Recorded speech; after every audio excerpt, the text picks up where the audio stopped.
Hey, how's it going, everybody?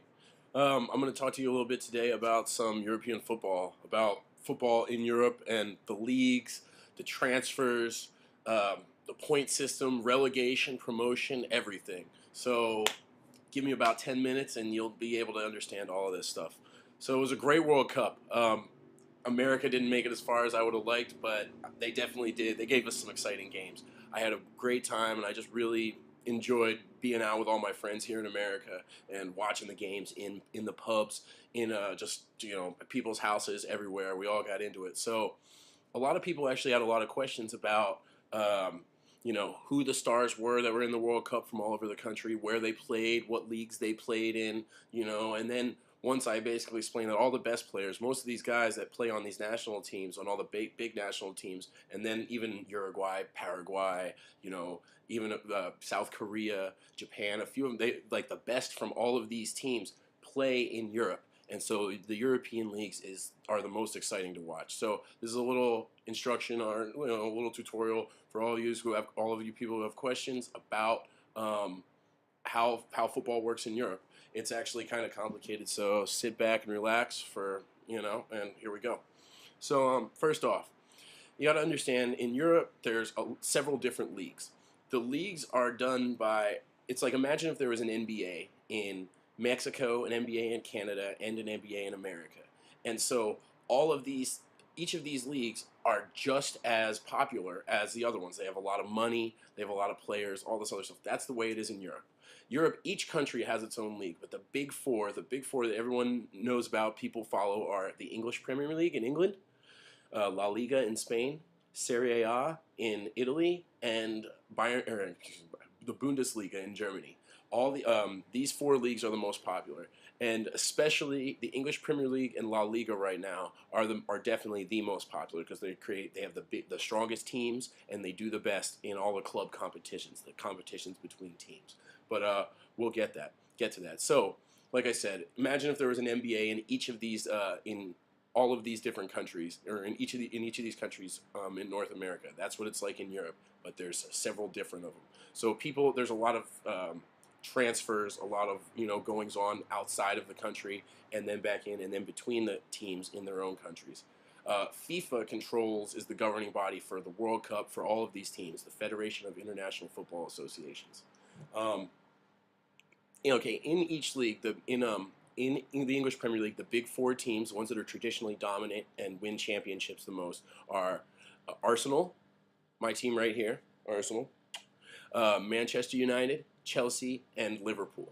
In Spain, it's Real Madrid and Barcelona. Just those two, basically, every year go at it for who's going to win the championship.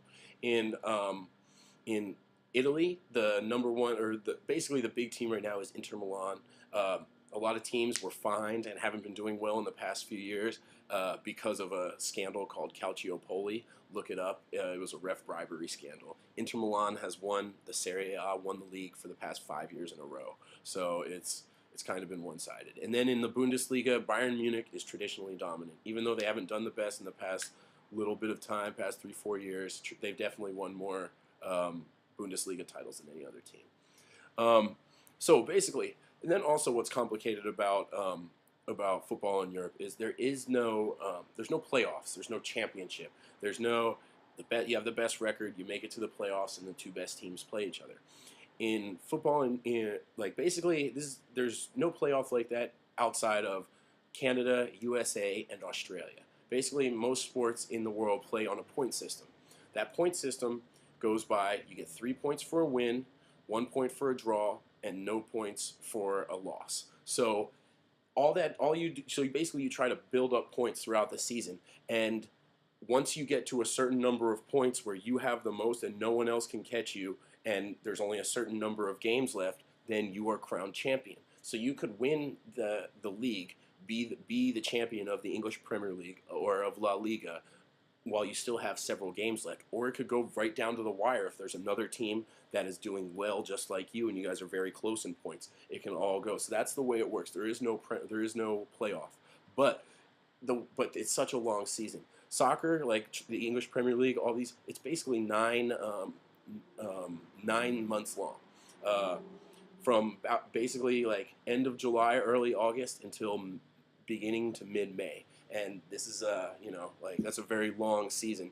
And so during that time, they teams usually play 38 games. There's 20 teams in each league usually. That's how it is in the Premier League. And of those 20 teams, they each play, or each of those 20 teams play each other team twice, once home and once away. So that's 38 games. And then also, because of the point systems, you can rank exactly how good a team is each year. Number one, they have the most points. Number two, all the way down to the bottom, number 20. Well, since, like I said, imagine if there was an NBA in Mexico, Canada, and the USA. There'd be a lot of competition. Everybody would be courting LeBron, but then also there'd be tons of teams just trying to come up and get in. It's not like there's 15 or 25 rich teams. People can you can buy talent and you can make a team, and that's how you do, and you get promoted and relegated in European football. So that means each year in the Premier League, for example, the bottom three teams that they got the least amount of points in the league, they get bumped down to the second division, which is called the Championship. And then the top three teams from this Championship, they get moved up to the Premier League. So unless your team is really good and they never have to worry about relegation, a team could be in the Premier League 1 year and then 3 or 4 seasons. Oh yes, there's also League 1, 2, 3, 4, 5, 6, all the way down. They could move down if they continue to not do well, but that also means other teams can go up. So it's very exciting. You never know where a team will be the next season. It's very interesting. For example, Newcastle just got relegated this last season, and they've been in the Premier League for it was the longest of any team. It was over 100 years, and now they're out. It's pretty crazy. But so then also transfers. Like I said, because there's so many leagues throughout Europe, there has to be a certain time when they can transfer. For international transfers between countries, between leagues, you can have transfers from July 1st to the end of August, and then 1 month during the season, which is January 1st to the end of January. And then finally, the big thing is a lot of people seem to think that like the players on the national teams play for like 2 or 3 different clubs, 2 or 3 different teams, and because they play in so many different competitions. And that is true. They do play in a lot of competitions, but they only play for one team, their club team.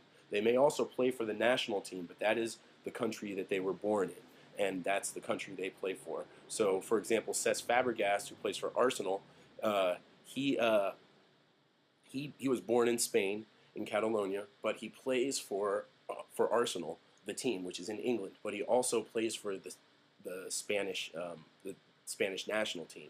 That's because he's allowed to play for his country, but then also he can choose whatever league he wants. So he plays in England, while Wayne Rooney is from England and plays in England. So, but for example, Arsenal plays in the league where you go for points, and each team tries to win the league that season. But then there's also something called the FA Cup, which each country has a cup as well for all the club teams, all of the teams within that country, and you can even potentially start at real low team and work your way up, and you can even play all those top teams and try to win your club's country or your club's cup competition. Anybody can join. So mostly the Premier League teams win it, but that's the way it goes.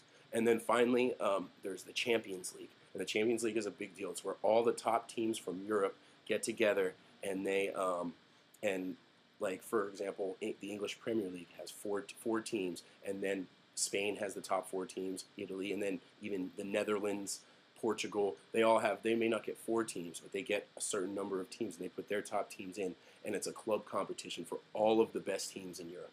It's a lot of fun. It's basically the largest club competition there is in the world, and it's just a great time. Inter Milan just won it this last year. Barcelona won it before that. Hopefully, Arsenal wins it this year. We'll see, but yeah, so that's my quick rundown on understanding European football. I hope that was pretty simple, and I hope you guys can get it. Any Americans that want to now feel like you know what you know a little bit about European football, want to come out to the pub, I'll see you out there. It was can't wait. Go Arsenal. Looking forward to a great season. Have a good one, all.